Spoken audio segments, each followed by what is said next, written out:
Welcome to Telestar update. অনুরাগের ছোঁয়াতে বর্তমানে চলছে নতুন মোড়। সোনা এবং রূপার জীবনে লেগেছে প্রেমের রং, কিন্তু দুঃখ একটাই, সোনা এবং রূপার একজনই প্রেমিক, সে হলো কৃষ্ণ। খুব শীঘ্রই বিয়ের পর্ব আসতে চলেছে ধারাবাহিকে। এখন দর্শকদের একটাই প্রশ্ন, শেষ পর্যন্ত কৃষ্ণের সাথে কার বিয়ে হবে, সোনা নাকি রূপা? কৃষ্ণ ভালোবাসে রূপাকে, সেই রূপাকে সেই কথাটাও জানায়।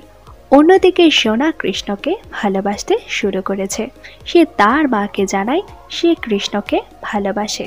এদিকে দীপা যখন কৃষ্ণ থেকে জানতে চায় সে তার মেয়েকে ভালোবাসে কিনা, তখন কৃষ্ণ মেয়ে বলতে ভেবেছিল রূপার কথা বলা হচ্ছে, তাই সে বলে হ্যাঁ, সে দীপার মেয়েকে ভালোবাসে। আর এখান থেকে সমস্ত ভুল বোঝাবুঝির সৃষ্টি। সোনার সাথে কৃষ্ণের বিয়ের সমস্ত তোড়জোড় শুরু করেছে সেনগুপ্ত পরিবার।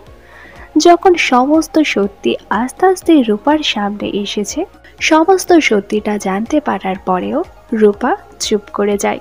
কৃষ্ণকে কিছুই বলে না সে, শুধুমাত্র সোনার সুখের কথা ভেবে। আর এটাই দর্শকদের প্রশ্ন, শেষ পর্যন্ত কি তবে কৃষ্ণের বিয়ে সোনার সাথে হবে নাকি রূপার সাথে? শোনা যাচ্ছে শেষ পর্যন্ত কৃষ্ণের বিয়ে রূপার সাথেই হবে। এর ফলে সোনার জীবনে কি প্রভাব পড়তে চলেছে তা জানা যাবে আগামী পর্বগুলোতে। বর্তমানে এই ধারাবাহিকের পর্বগুলো আপনাদের কেমন লাগছে নিচে কমেন্ট করে জানান।